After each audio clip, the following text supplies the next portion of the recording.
ക്രിസ്തുവിൽ ഏറ്റവും സ്നേഹം നിറഞ്ഞവരെ, നോമ്പുകാലത്തെ 2-ാം ഞായറിൽ സുവിശേഷത്തിൽ നമ്മൾ ധ്യാനിക്കുന്നത് യേശുവിൻ്റെ രൂപാന്തരീകരണത്തെ പറ്റിയാണ്. 1-ാമത്തെ വായനയിൽ അബ്രാഹത്തിൻ്റെ ബലിയെപ്പറ്റിയും. ഒരുപക്ഷെ ലോകചരിത്രത്തിൽ ഇത്രയേറെ ഭീതിപ്പെടുത്തുന്ന ഒരു രംഗമുണ്ടോ എന്ന് സംശയം. താൻ ഏറ്റവും കൂടുതൽ സ്നേഹിക്കുന്ന തൻ്റെ പുത്രനെ ബലി കഴിക്കാൻ ആർക്കാണ് ആവശ്യപ്പെടാനാവുക? എന്നാൽ ദൈവം അത് ആവശ്യപ്പെടുന്നു എന്ന് പറയുമ്പോൾ അത് ഏത് ദൈവമെന്നൊരു ചോദ്യം കൂടെയുണ്ട്. പക്ഷേ പ്രിയപ്പെട്ടവരെ, അബ്രാഹത്തിലൂടെ 2000 വർഷങ്ങൾക്കപ്പുറം നടക്കേണ്ട അതിമഹത്തായ കാര്യത്തിൻ്റെ മുൻസൂചന നൽകുകയായിരുന്നു.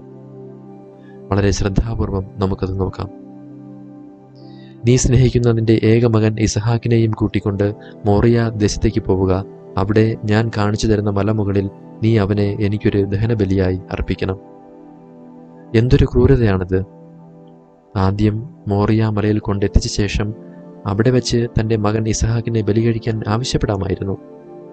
എന്നാൽ ദൈവം ആദ്യമേ ബലി കഴിക്കണം എന്ന് ആവശ്യപ്പെട്ടു. തുടർന്ന് ഉയർന്ന പർവ്വതത്തിലേക്ക് കയറാൻ ആവശ്യപ്പെടുന്നു. നീണ്ട യാത്രയിലും മലക്കയറ്റത്തിലും മകനെക്കുറിച്ചുള്ള ചിന്ത അവൻ്റെ ഹൃദയത്തെ കീറിമുറിച്ചിരിക്കും. അനേകം പോരാട്ടം നടക്കുന്ന ഒരു മനസ്സ് അതിനോടകം രൂപപ്പെട്ടിട്ടുണ്ടാകും. തൻ്റെ പ്രിയ മകനോടുള്ള പുത്രവാത്സല്യവും വിശ്വാസവും തമ്മിലുള്ള പോരാട്ടം, ദൈവത്തോടുള്ള സ്നേഹവും ജഡത്തോടുള്ള സ്നേഹവും തമ്മിലൊരു പോരാട്ടം, നിലവിലുള്ള കാര്യങ്ങളുടെ ആകർഷണവും ഭാവിയിലെ കാര്യങ്ങളുടെ പ്രതീക്ഷയും തമ്മിലുള്ള യുദ്ധം. എന്നാൽ ആത്യന്തികമായി അബ്രഹാം അവിടെ തൻ്റെ വിശ്വാസ ജീവിതത്തിൽ വിജയിക്കുന്നതാണ് വെളിപ്പെടുന്നത്. മലയിൽ അബ്രഹാം തൻ്റെ സേവകരോട് പറഞ്ഞത് ഞാനും മകനും പോയി ആരാധിച്ച് തിരിച്ചു വരാം എന്നാണ്.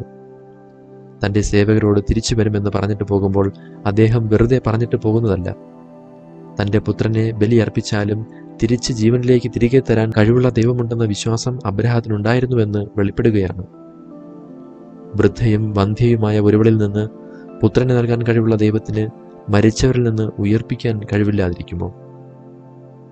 അവൻ വിശ്വസിച്ചതുപോലെ തന്നെ അവന് സംഭവിച്ചു. അവൻ ഇസഹാക്കിനെ തിരിച്ചു കിട്ടി. പിന്തിരിഞ്ഞു നോക്കുമ്പോൾ അവൻ കാണുന്നത് മുൾച്ചെടികൾക്കുള്ളിൽ കൊമ്പുടക്കി കിടക്കുന്ന ഒരു മുട്ടാടിനെയാണ്. മുൾച്ചെടികൾക്കിടയിൽ കൊമ്പുടക്കി കിടക്കുന്ന മുട്ടാട് ക്രിസ്തുവിൻ്റെ പ്രതിരൂപമാണ്. അങ്ങനെ നോക്കുമ്പോൾ അബ്രാഹത്തിൻ്റെ ബലിയിലൂടെ വ്യക്തമാകുന്നത് ക്രിസ്തുവിൻ്റെ കാൽവരി ബലിയും അതിൻ്റെ യോഗ്യതകളുമാണ്. ക്രിസ്തുവിൻ്റെ കണ്ണിലൂടെ വായിക്കുമ്പോൾ മാത്രമാണ് അബ്രാഹത്തിൻ്റെ ബലിക്ക് അത്തരത്തിൽ എന്തെങ്കിലും ഒരർത്ഥമുള്ളതെന്ന് മനസ്സിലാകും. അതല്ലെങ്കിൽ മനുഷ്യനെ പരീക്ഷിക്കുന്ന ഒരു ദൈവത്തിൻ്റെ വിരൂപമായ രൂപമാണ് നമുക്ക് ലഭിക്കുന്നത്. ഇസ്ലാം അവതരിപ്പിക്കുന്ന അബ്രാഹത്തിൻ്റെ ബലി ബൈബിളിൽ നിന്ന് വ്യത്യസ്തമാകുന്നത് ഇക്കാരണത്താലാണ്. ആത്യന്തികമായി അബ്രാഹത്തിൻ്റെ ബലിയിലൂടെ വ്യക്തമാകുന്നത് ദൈവസ്നേഹമാണ്. ഭാവിയിൽ ക്രിസ്തുവിൽ പൂർത്തിയാകുന്ന ബലിയുടെ മുൻരൂപം ഒരു നിഴലായി അബ്രാഹത്തിലൂടെ കാണിക്കുകയായിരുന്നു. തൻ്റെ പ്രിയപുത്രൻ ഇസഹാക്കിനെ അബ്രഹാം ബലിയർപ്പിക്കാൻ സന്മനസ്സായതുപോലെ സ്വർഗീയ പിതാവ് തൻ്റെ ഏകപുത്രനായ ക്രിസ്തുവിനെ ബലിക്കു വേണ്ടി അയക്കുന്നു. ബലിക്കുള്ള വിറക് ഇസഹാക്ക് ചുമന്നുകൊണ്ട് മല കയറുന്നു. മലമുകളിൽ വിറകിനുമേൽ കിടത്തപ്പെടുന്നു. യേശു തൻ്റെ ബലിയർപ്പണത്തിനുള്ള മരക്കുരിശും ചുമന്നുകൊണ്ട് കാൽവരിമല കയറുന്നു. മരക്കുരിശിൽ കിടന്നുകൊണ്ട് ബലി പൂർത്തീകരിക്കുന്നു. അങ്ങനെ രണ്ടിനും സമാനതകൾ ഏറെയാണ്. ഇസഹാക്ക് മാനവകുലത്തിൻ്റെ പ്രതീകം കൂടിയാണ്. പാപത്തിൻ്റെ വിഴുപ്പ് ചുമക്കേണ്ട മാനവകുലത്തിൻ്റെ പ്രതീകം. എന്നാൽ ആ മാനവകുലത്തെ തൻ്റെ കുരിശുമരണത്തിലൂടെ സ്വർഗീയ പിതാവിൻ്റെ പ്രിയപുത്രൻ ക്രിസ്തു നമ്മെ രക്ഷിച്ചു. ആ പുത്രൻ്റെ ബലിയിൽ പങ്കുകൊള്ളാനാണ് ഞാനും നിങ്ങളും ഈ ബലിവേദിക്ക് ചുറ്റും ആയിരിക്കുന്നത്. ഓരോ അൾത്താരയും അങ്ങനെയെങ്കിൽ ഒരു മോറിയാമലയാണ്. അതിനാൽ ഒന്നാമതായി നമ്മെ ഉയർപ്പിലേക്ക് നയിക്കുന്ന ഈ ബലിയിൽ ആത്മാർത്ഥതയോടെ പങ്കുകൊള്ളാനുള്ള അനുഗ്രഹം നൽകണമേ എന്നും അതിനുള്ള വിശ്വാസം നൽകണമേ എന്നും നമുക്ക് പ്രാർത്ഥിക്കാം. ജീവിതത്തിലെ ഏത് ബുദ്ധിമുട്ടും വിഷമവും ഹൃദയഭേദകമായ ജീവിതാനുഭവങ്ങളും ഈ മലയിൽ കൊണ്ടുവന്ന് ബലിയർപ്പിച്ചാൽ അതിന് ഒരു ഉയർപ്പിനുള്ള സാധ്യതയുണ്ടെന്ന് അബ്രാഹത്തിൻ്റെ ബലി നമ്മെ ഓർമ്മപ്പെടുത്തുന്നു. സുവിശേഷത്തിലെ രൂപാന്തരീകരണവും നമ്മെ ഓർമ്മപ്പെടുത്തുന്നതും ഇതിന് സമാനമാണ്. തനിക്ക് സംഭവിക്കേണ്ട കുരിശുമരണത്തെപ്പറ്റി സംസാരിച്ചതിന് ശേഷമാണ് യേശു 3 ശിഷ്യന്മാർക്ക് രൂപാന്തരീകരണത്തിലൂടെ തൻ്റെ ദൈവീകത്വം വെളിപ്പെടുത്തി കൊടുക്കുന്നത്. എല്ലാ സഹനങ്ങൾക്ക് നടുവിലും അവനോട് ചേർന്ന് നിൽക്കാനുള്ള ഉറപ്പ് ശിഷ്യന്മാർക്ക് നൽകാൻ കൂടിയായിരുന്നു അത്. കാരണം ഈ രൂപാന്തരീകരണം നമുക്കെല്ലാം സാധ്യമാകണമെങ്കിൽ കാൽവരിയിൽ യേശു അത് പൂർണ്ണമാക്കണമായിരുന്നു. എന്നാൽ കാൽവരിയിൽ നാം കാണുന്നത് രൂപാന്തരീകരണത്തിന്റെ വിപരീതമാണ്. രൂപാന്തരീകരണത്തിൽ 3 ശിഷ്യന്മാരുടെ സാന്നിധ്യത്തിൽ സർവമഹത്വത്തോടും പഴയ നിയമത്തിലെ 2 വിശുദ്ധരായ മോശയ്ക്കും ഏലിയായ്ക്കുമൊപ്പം കാണുന്നുവെങ്കിൽ, കാൽവരിയിൽ കുരിശിൻ ചുവട്ടിൽ ദുഃഖത്തിലാഴുന്ന മാതാവിൻ്റെയും യോഹന്നാന്റെയും ഏതാനും സ്ത്രീകളുടെയും സാന്നിധ്യത്തിൽ ദൈവത്താൽ ഉപേക്ഷിക്കപ്പെട്ട നിലയിൽ എല്ലാ തരത്തിലും വികൃതമാക്കപ്പെട്ട മുഖത്തോടുകൂടി 2 കള്ളന്മാരുടെ മധ്യേ കാണപ്പെടുന്നു. മാനവകുലത്തിന്റെ രൂപാന്തരീകരണത്തിനുള്ള പദ്ധതി പൂർണ്ണമാകുന്നത് ഈ കുരിശിലാണ്. കാരണം കുരിശിലെ ബലിയോടുകൂടിയാണ് ദിവ്യകാരുണ്യ സ്ഥാപനം പൂർണ്ണമാകുന്നത്. ദിവ്യകാരുണ്യം മനുഷ്യനെ ദൈവപ്രകൃതിയിൽ പങ്കുകാരാക്കുന്നു. വിശുദ്ധ അത്തനേഷ്യസ് പറഞ്ഞത്, നമ്മൾ ദൈവങ്ങളായി തീരാനായി അവിടുന്ന് മനുഷ്യനായി എന്നാണ്. അതിനാൽ നമ്മുടെ രൂപാന്തരീകരണം യഥാർത്ഥത്തിൽ സാധ്യമാകുന്നത് പരിശുദ്ധ കുർബാനയിലാണ്.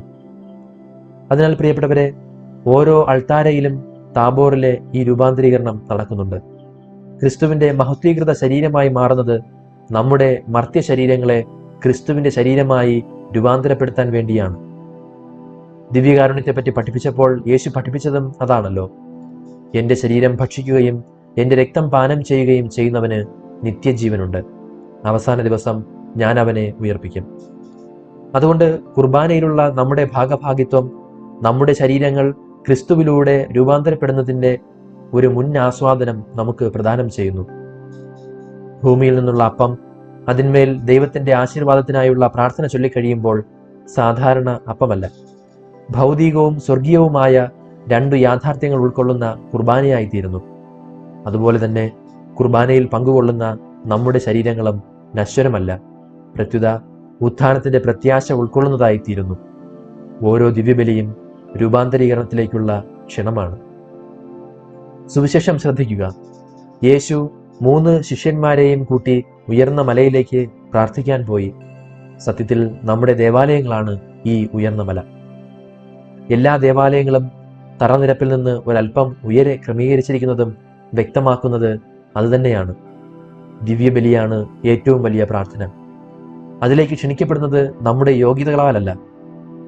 പത്രോസ്, യാക്കോബ്, യോഹന്നാൻ എന്നിവരെ ക്രിസ്തു തിരഞ്ഞെടുത്തതുപോലെ അവിടുന്ന് പ്രത്യേക കൃപ നൽകി നമ്മെ വിളിച്ചിരിക്കുന്നു. അതിനാൽ ദേവാലയത്തിലേക്ക് വരാത്തവരോട് നമുക്കൊരു സഹതാപമാണ് തോന്നേണ്ടത്. കാരണം അവർക്ക് ആ വലിയ അനുഗ്രഹം നഷ്ടപ്പെടുകയാണ്.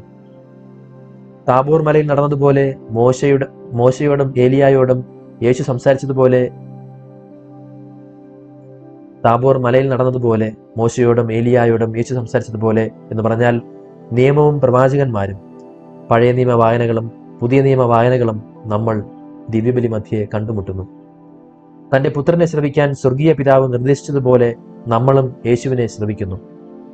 അത് പ്രാവർത്തികമാക്കാൻ പുതിയ തീരുമാനങ്ങൾ എടുക്കുന്നു.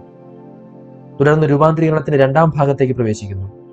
ദൈവിക സാന്നിധ്യത്തിന്റെ അടയാളമായ മേഘം എല്ലാവരെയും ആവരണം ചെയ്തതുപോലെ പരിശുദ്ധ കുർബാന സ്വീകരിക്കുന്നതിലൂടെ ദൈവിക സാന്നിധ്യത്തിന്റെ പൂർണ്ണത ദേവാലയത്തിലെ എല്ലാവരെയും ആവരണം ചെയ്യുന്നു.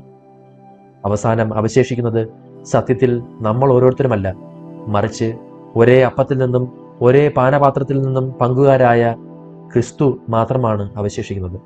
എന്ന് പറഞ്ഞാൽ നമ്മളെല്ലാം ക്രിസ്തുക്കളായി മാറുന്നു എന്നർത്ഥം. സത്യത്തിൽ ഇതാണ് ഓരോ കുർബാനയിലും സംഭവിക്കേണ്ടത്. യേശുവിന്റെ രൂപാന്തരീകരണത്തിൽ ആരാണ് ശരിക്കും മാറിയതെന്ന് ചോദിച്ചാൽ പുറമേ തോന്നും ക്രിസ്തുവാണെന്ന്. എന്നാൽ യഥാർത്ഥത്തിൽ അതല്ല. രൂപാന്തരീകരണത്തിൽ ദൈവപുത്രൻ എന്ന നിലയിൽ തന്റെ മഹത്വം കാണാൻ മറ്റുള്ളവരെ യേശു അനുവദിച്ചു എന്നത് ശരി തന്നെ. എന്നാൽ ആ അനുഭവത്തിന് മുമ്പും ശേഷവും യേശു അതേപടി തുടർന്നു എന്നതാണ് സത്യം.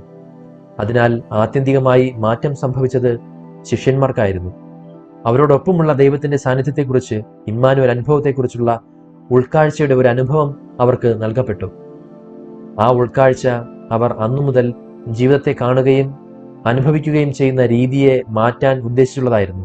സമാനമായ അനുഭവമാണ് നമ്മിൽ നിന്നും പ്രതീക്ഷിക്കുന്നത്. ഒപ്പം രൂപാന്തരീകരണം പ്രതീക്ഷയുടെയും പ്രോത്സാഹനത്തിന്റെയും സന്ദേശം കൂടിയാണ് നമുക്ക് നൽകുന്നത്. സംശയത്തിന്റെയും നിരാശയുടെയും ബുദ്ധിമുട്ടുകളുടെയും നിമിഷങ്ങളിലും സ്വർഗത്തിലെ നമ്മുടെ പരിവർത്തനത്തെക്കുറിച്ചുള്ള പ്രതീക്ഷ ദൈവത്തെ വീണ്ടും സമീപിക്കാനും അവന്റെ സാന്ത്വന വാക്കുകൾ ശ്രവിക്കാനും നമ്മെ സഹായിക്കുന്നു. പൗലോസ് അപ്പസ്തോലൻ പഠിപ്പിക്കുന്നതും അതാണല്ലോ. നമുക്ക് വെളിപ്പെടാനിരിക്കുന്ന മഹത്വത്തോട് തുലനം ചെയ്യുമ്പോൾ ഇന്നത്തെ കഷ്ടതകൾ നിസ്സാരമാണെന്ന് ഞാൻ കരുതുന്നുവെന്ന്. അതിനാൽ നമുക്കും രൂപാന്തരീകരണം സംഭവിക്കട്ടെ, ഏറെ പ്രത്യേകിച്ച് ഈ നോമ്പുകാല യാത്രയ്ക്കൊടുവിലെങ്കിലും. സർവശക്തനായ ദൈവം, പിതാവും പുത്രനും പരിശുദ്ധാത്മാവും നമ്മെ സമൃദ്ധമായി അനുഗ്രഹിക്കുമാറാകട്ടെ. ആമേൻ.